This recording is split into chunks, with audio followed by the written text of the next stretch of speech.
하나님의 말씀 출애굽기 32장 25절로 26절입니다.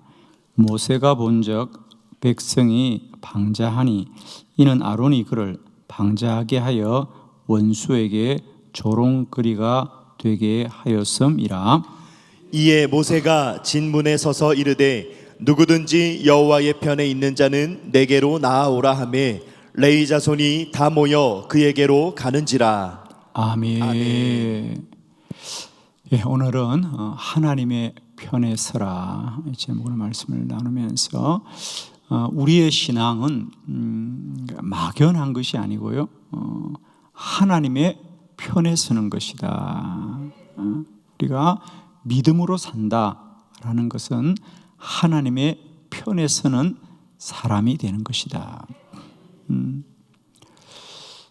우리는 때때로 신앙을 그저 우리가 착하고 바르게 사는 거라고 생각하는데, 착하고 바른 것이 복된 인생이 아니라 하나님의 편에 서는 사람이 되어야 된다.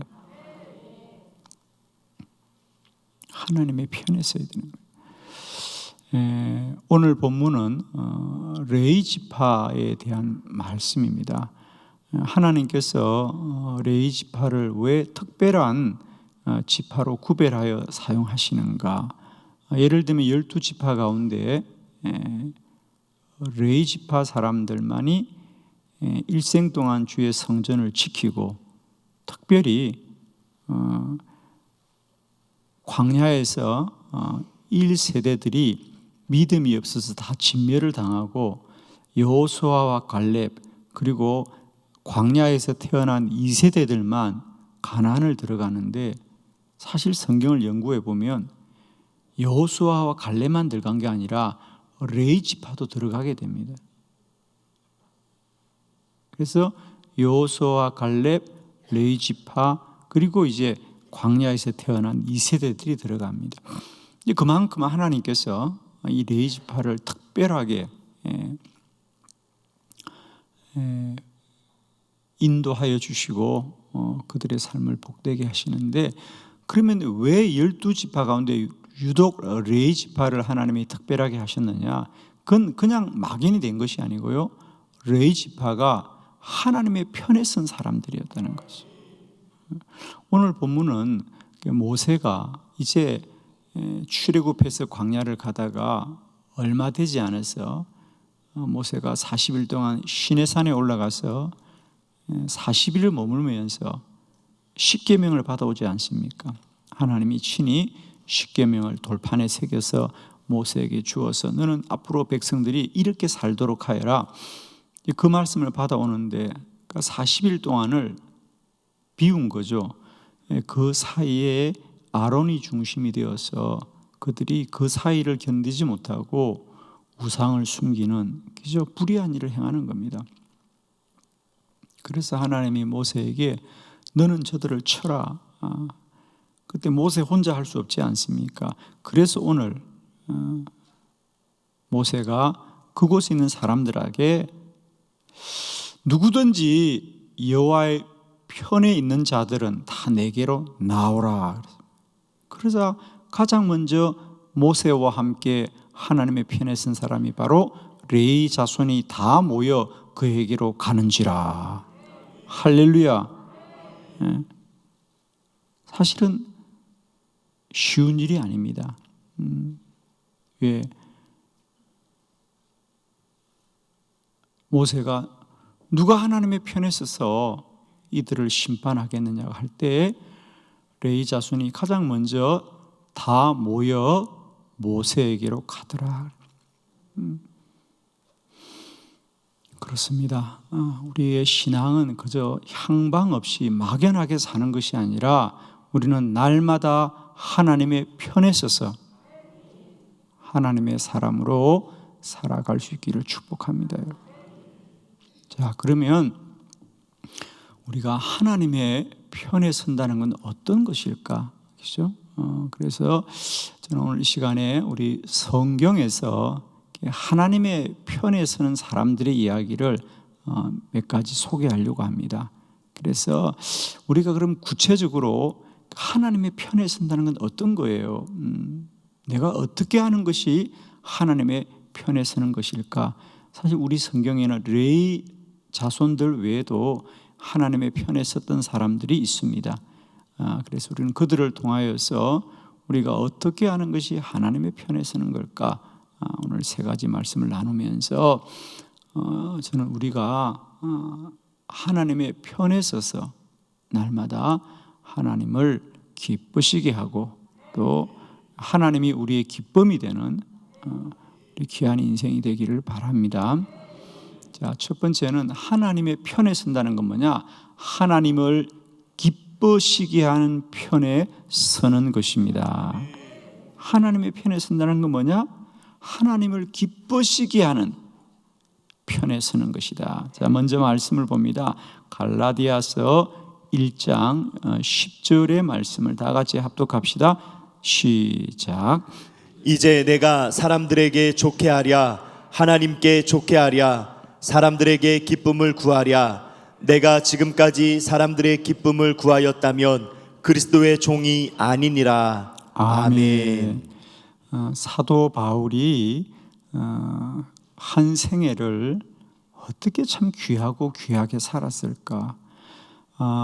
저는 아마 구약에 모세가 있다면 아마 신약에는 바울이 있었다라고 우리가 할 수 있겠습니다. 아마 사도 바울이 없는 우리 교회를 생각할 수 없죠. 정말 바울은 한 생애를 온전히 하나님께 드렸고 그를 통하여 이 땅의 복음이 온 족속에게 전파되어졌던데, 그러면 바울은 한 생애를 어떻게 그렇게 넘어지지 않고 온전히 살 수 있었는가라고 할 때 바울의 기준은 한 가지라는 거죠. 그의 인생의 오직 한 가지 기준은 뭐냐? 내가 어떻게 하는 것이 하나님을 좋게 하는 것이냐. 내가 사람을 좋게 하지 않고 내가 하나님을 좋게 한다. 사실 이게 좋게 한다는 게 어떤 뜻일까가 좀 막연해요, 그죠? 그래서 사실은 표준 세번역은 훨씬 더 분명하게 번역을 해주고 있습니다. 자, 표준 세번역으로도 한번 우리가 봉독해 보도록 하겠습니다. 시작. 내가 지금 사람들의 마음을 기쁘게 하려 하고 있습니까? 아니면 하나님의 마음을 기쁘시게 해드리려 하고 있습니까? 아니면 사람의 환심을 사려 하고 있습니까? 내가 아직도 사람의 환심을 사려 하고 있다면 나는 그리스도의 종이 아닙니다. 아멘. 아멘. 훨씬 더 분명하죠, 그죠? 내가 사람을 좋게 하랴, 내가 하나님을 좋게 하랴, 이 말을 훨씬 더 분명하게 풀어서 내가 사람들의 마음을 기쁘게 하겠는가, 아니면 하나님의 마음을 기쁘시게 해 드리게 하겠는가, 나는 사람의 환심을 사려 하는가, 내가 사람의 환심을 사려고 한다면 나는 그리스도의 종이 아니다. 즉 사도 바울은 일생을 살면서 기준이 뭐냐?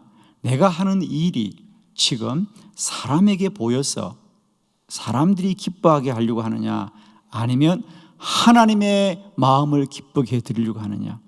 나는 일생 동안 오직 하나님의 마음을 기쁘시게 해드리기를 원한다. 이것이 하나님의 편에 서는 사람들이다.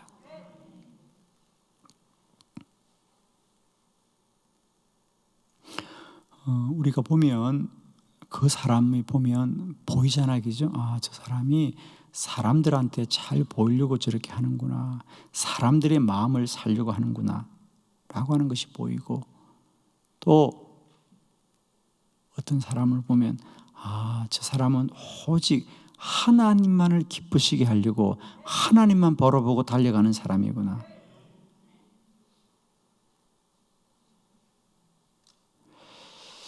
예를 들면 다윗 왕과 그의 아들의 이야기를 보면 그의 아들은 아버지에게 반란을 일으킬 때 사람들의 마음을 사지요, 그렇죠? 그래서 그가 늘 아침 저녁으로 성문 앞에 서서 사람들에게 인사를 하고 절을 하고 그들의 환심을 살려고 했죠. 그러나 다윗은 오직 하나님 앞에서 바르게 사는 자로 살아갈 때, 한때는 아들이 반란을 일으켜서 쫓겨나기도 하지만 결국 복되게 하는 자는 다윗입니다. 그죠? 우리가 한때는 사람의 마음을 사는 것이, 사람의 마음을 기쁘게 하는 것이 우리에게 유익한 것 같지만 실상은 하나님의 마음을 기쁘게 하는 자를 하나님이 기뻐하시고 그들을 복되게 합니다.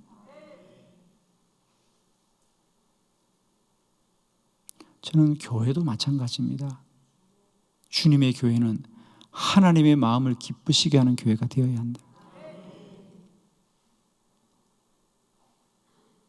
우리가 자칫 잘못하면 교회를 자꾸 우리들의 유익한 모임으로 만들려고 할 때가 많이 있어요, 여러분. 사람이 재미있고 사람이 즐거워하는 교회로 만들려고 하는, 그건 교회가 놀이터가 되는 거예요. 교회는 종교적인 놀이터가 아니에요, 여러분. 하나님을 기쁘시게 하는 거룩한 성전이 되어야 됩니다. 근데 자칫 잘못하면 여러분,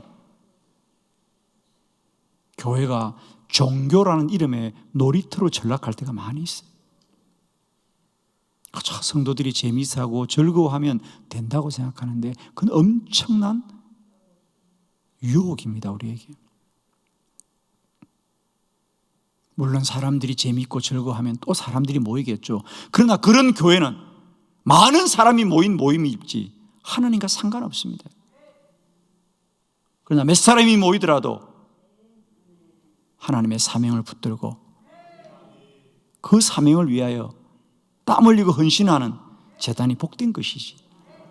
아무리 많이 모여보세요. 그 모임이 그저 모인 사람들의 유익을 구한다면 그건 하나님과는 상관없습니다. 이 시대의 교회가 종교의 놀이터가 되면 안 되고요, 하나님의 거룩한 성전이 되어야 되고, 영혼을 구원하고 복음을 선포하고 기도하기를 쉬지 않는 거룩한 제단이 되어져야 될 줄로 믿습니다.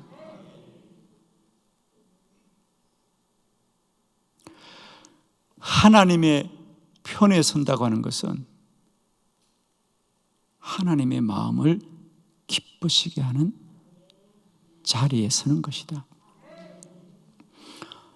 이제 우리가 어떤 일을 분별할 때마다 할 수 있으면 여러분, 지금 내가 하는 이 일이 사람에게 잘 보이려고 하는 것인지 아니면 하나님의 마음을 기쁘시게 하려고 하는 것인지를 분별하셔서, 사람들이 모를지라도, 때론 사람들이 다 이해하지 못할지라도 우리는 오직 하나님의 마음을 기쁘시게 드리는 편에서는 하나님의 사람들이 될 수 있기를 원합니다.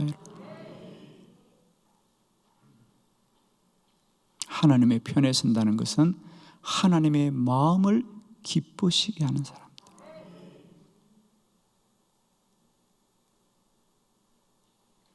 비록 사람들이 알아주지 않을지라도, 비록 사람들이 기뻐하지 않을지라도 하나님만은 기쁘시게 해드리는, 하나님의 마음을 기쁘시게 해드리자. 이게 사도 바울이 일생을 사는 믿음의 기준이었습니다. 비록 감옥을 가고 매를 맞고 마침내 그는 죽임을 당할지라도 하나님의 마음을 기쁘시게 해드려야 되겠다. 하나님의 마음을 기쁘시게 해드리겠다. 그를 우리는 복된 자라고 말하고, 그를 우리는 거룩한 사람이라고 말합니다. 하나님의 편에 선다는 것은 하나님의 마음을 기쁘시게 하는 것이다. 그건 우리의 삶이 그저 사람들에게 잘 보이려고 사람들의 마음을 기쁘게 하는 삶이 아니라 하나님의 마음을 기쁘시게 해드려요. 두 번째, 우리가 하나님의 편에 선다는 것은 하나님의 일을 생각하는 편에 서는 것입니다. 마가복음 8장 33절 말씀을 함께 봉독합니다. 시작. 예수께서 돌이키사 제자들을 보시며 베드로를 꾸짖어 이르시되 사탄아 내 뒤로 물러가라. 내가 하나님의 일을 생각하지 아니하고 도리어 사람의 일을 생각하는도다 하시고. 아멘. 예수님께서 처음으로 제자들에게 이제 내가 고난을 받아야 할 것이다, 내가 십자가를 지고 가야 될 것이다 라고 말하자 가장 먼저 베드로가 항변하였다 그랬습니다. 주님, 그럴 수는 없습니다. 항변하였더라. 사실 그때까지만 해도 제자들은 예수님을 구세주로 믿되 어떤 구세주로 믿었냐면, 예수님이 이렇게 기적을 행하시고 병든 자를 치유하시고 귀신이 떠나가고 능력이 나타납니다. 그러자 이분이 우리의 구세주가 되어서 이제 저 로마를 물리치고 이스라엘을 이제 해방시켜 주겠구나, 독립시켜 주겠구나, 이런 것이 그 시대에 이 메시아에게 그는 기대였습니다. 그런데 주님은 나는 이 이스라엘을 위한 자가 아니고 온 세상에 죄를 속하기 위하여 왔노니 나는 저들에게 죽임을 당해야 된다. 그래서 제자들이 깜짝 놀랐죠. 주님, 그럴 수는 없습니다. 주님이 죽임을 당할 수는 없습니다. 주님은 끝까지 살아나셔야 됩니다. 항변하였다 그랬습니다. 그러자 주님께서 오늘 말씀대로 베드로에게 꾸짖어 이르시되 사탄아 물러가라. 내가 어떻게 하나님의 일을 생각하지 아니하고 도리어 사람의 일을 생각하는도다. 그렇습니다. 우리가 두 번째 하나님의 편에 선다는 것은 우리의 모든 일에 관하여 그것을 사람의 일을 생각하지 않고 하나님의 일을 먼저 생각하자. 이때 말은 뭐냐면 하나님의 뜻을 먼저 생각하여라. 우리는 당장 나에게 유익이 되느냐 손해가 되느냐 이런 걸 먼저 생각하는데, 이제 우리가 생각해야 될 일은 이것이 나에게 유익이냐 손해냐 이것이 아니고 이게 하나님의 뜻이냐 아니냐를 먼저 생각하라. 먼저 생각하라.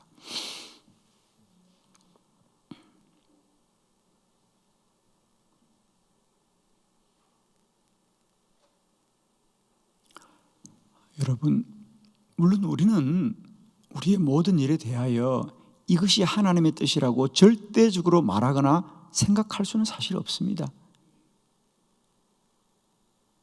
우리는 아무도 영혼을 알 수 없고 우리는 아무도 진리를 알 수는 없습니다.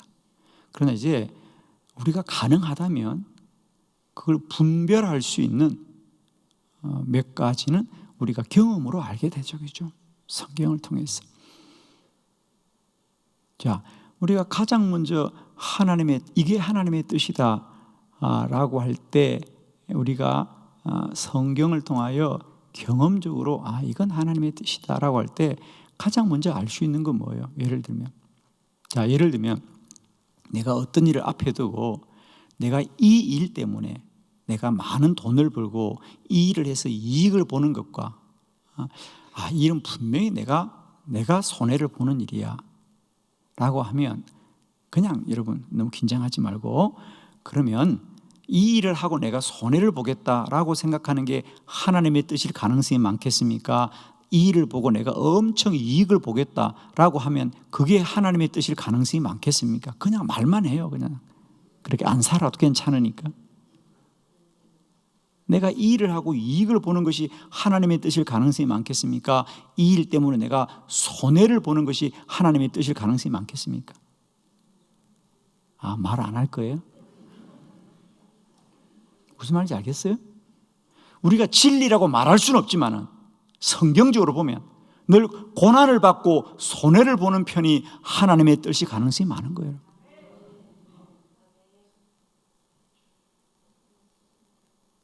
맞습니까? 히브리서 11장 24절로 25절, 히브리서 11장 24절로 25절 교독합니다. 믿음으로 모세는 장성하여 바로의 공주의 아들이라 칭함받기를 거절하고 도리어 하나님의 백성과 함께 고난받기를 잠시 죄악의 낙을 누리는 것보다 더 좋아하고. 아멘. 그는 왕자라고 하는 그 자리에 칭함받기를 거절하고 오히려 하나님의 백성과 함께 고난받기를 더 좋아하더라. 그게 하나님의 뜻이라는 거죠. 그게 하나님의 편에 선다는 거죠. 그러니까 이게 꼭 진리는 아니에요. 그러나 우리가 경험적으로 보면 내가 유익을 얻는 자리보다 내가 손해를 보는 자리가 하나님의 편이다.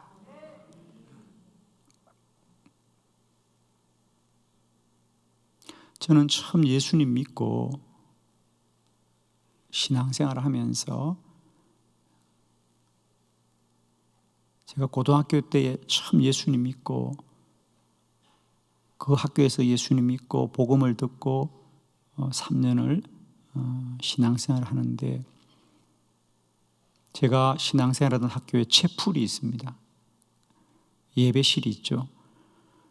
일주일에 2번씩 그 채플에서 예배드리고 주일날 거기서 예배드리고 수요일날 예배드리고 그 예배를 마치고 채플을 나가면 그 뒤에 벽에 그러니까 지금 우리 교회로 말하면 저 뒤에 시계가 있는 자리에 크게 앞으로 너희들이 이 학교를 졸업하고 직업을 선택할 때 그 직업이 하나님의 뜻인가 아닌가를 분별하는 10가지 기준을 거기 적어 놓았어요. 사실 우리가 내가 앞으로 뭘 하는 게 하나님의 뜻인지는 알 수 없지만은 대략 이런 기준으로 살면 너희들이 하나님의 편에 서는 사람이 될 거야. 그러면서 거기에 적혀 있는 게요. 예를 들면 이런 거예요. 앞으로 너희들이 학교를 졸업하고 어떤 직장을 선택할 때 가족과 아내가 반대하면 그게 진리다 그래요. 야, 가족이 가지 말라, 아내가 가지 말라 그러면 그 길을 가라. 그게 하나님의 길이다 그 말이에요. 잘 모르겠어요. 너희들은 면류관이 있는 곳으로 가지 말고 단두대가 있는 데로 가라. 뭐 이런 거. 그런 학교에 자녀를 보내면 안 됩니다, 여러분. 면류관과 단두대가 뭔지 모르겠어요? 단두대는 목을 잘라 죽이는 곳이에요.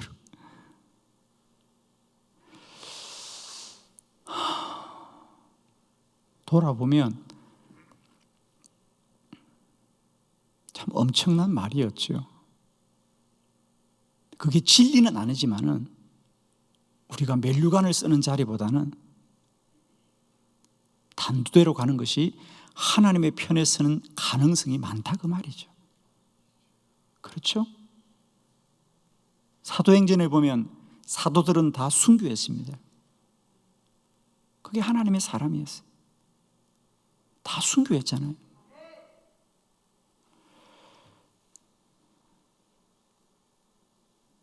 모세도 그가 바로의 공주로서 참 바로의 공주의 아들로서 왕자로 사는 자리보다 광야에 나가서 고난을 받는 그 자리가 하나님의 뜻이었다는 거죠. 여러분, 어떤 일을 할 때 분별이 잘 안 되시면 손해보는 자리, 고난받는 자리가 하나님의 뜻을 따르는 자리가 될 줄로 믿습니다. 아무도 우리는 진리를 다 알 수는 없습니다, 여러분. 그러나 어디 가서 판단이 잘 안 되거든 그냥 손해보는 편을 쓰십시오.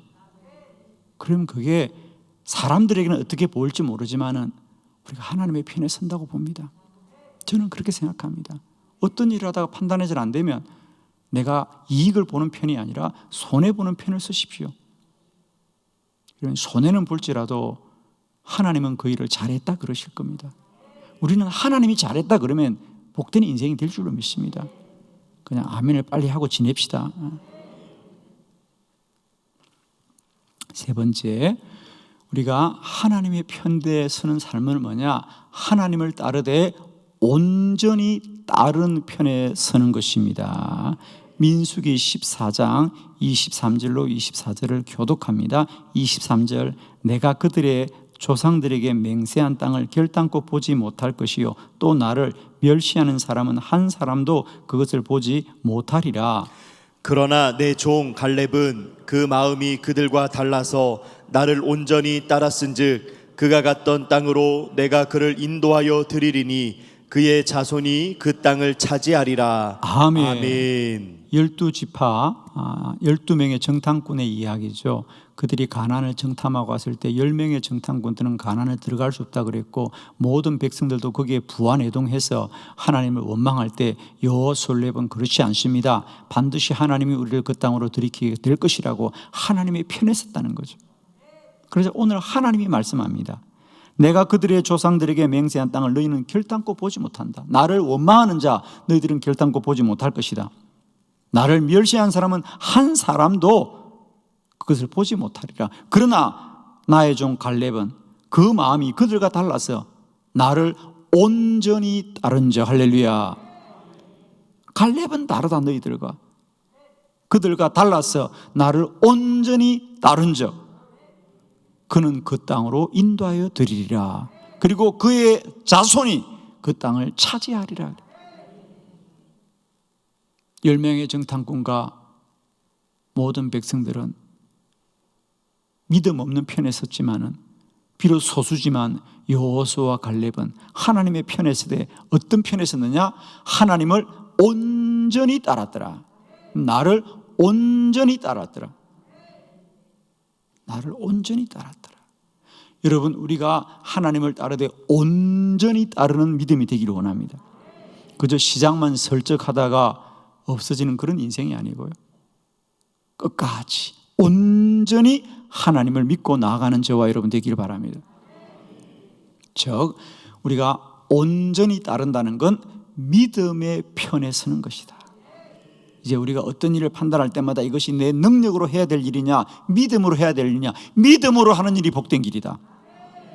근데 우리는 자꾸 내 힘으로 하려고 하고 내 힘으로 하는 것이 할 수 있다고 말하는데 그게 아니라는 겁니다. 내 힘으로 못할지라도 하나님을 믿고 하면 그 일이 복된 길입니다. 아멘이십니까? 근데 사실 우리는 대부분이 자신의 힘으로 검증된 길로 가려고 해요. 내가 할 수 있으면 하자고 그래요. 그건 할 수는 있는지 모르지만 하나님을 기쁘시게 하는 길은 아니에요. 하나님을 기쁘시게 하는 길은 하나님을 믿음으로 행하는 일을 하나님은 기뻐하셔요. 히브리서 11장 6절을 합독합니다. 시작. 믿음이 없이는 하나님을 기쁘시게 하지 못하나니 하나님께 나아가는 자는 반드시 그가 계신 것과 또한 그가 자기를 찾는 자들에게 상 주시는 이심을 믿어야 할지니라. 아멘. 아멘. 믿음이 없이는 하나님을 기쁘시게 하지 못한다. 물론 우리는 뭘 하고 안 하고는 할 수 있어요. 그러나 중요한 건 내가 그 일을 하더라도 그 일이 하나님을 기쁘시게 하는 일은 믿음으로 하는 일이에요. 그런데 우리는 하나님을 기쁘시게 하지 않더라도 우리가 가능한 일, 우리가 할 수 있는 일을 하려고 해요, 여러분. 교회도 늘 그렇습니다. 돈이 있느냐 없느냐, 사람들이 도와주냐 안 도와주냐, 그걸 기준으로 삼습니다. 그보다 더 중요한 건 뭐냐? 그건 하나님과 상관없어요. 하나님을 기쁘시게 하는 일은 믿음으로 하는 일이라는 거죠. 하나님이 도와주시면 할 수 있습니다. 하나님이 도와주실 것입니다. 하나님을 믿는 일을 하나님은 기뻐하신다는 거죠. 우리가 하는 일이 이제는 사람의 힘과 능력으로 하는 일이 아니라 오직 믿음으로 행함으로 하나님의 편에 서서 하나님을 기쁘시게 하는 저와 여러분 되기를 축원합니다. 기도드리겠습니다.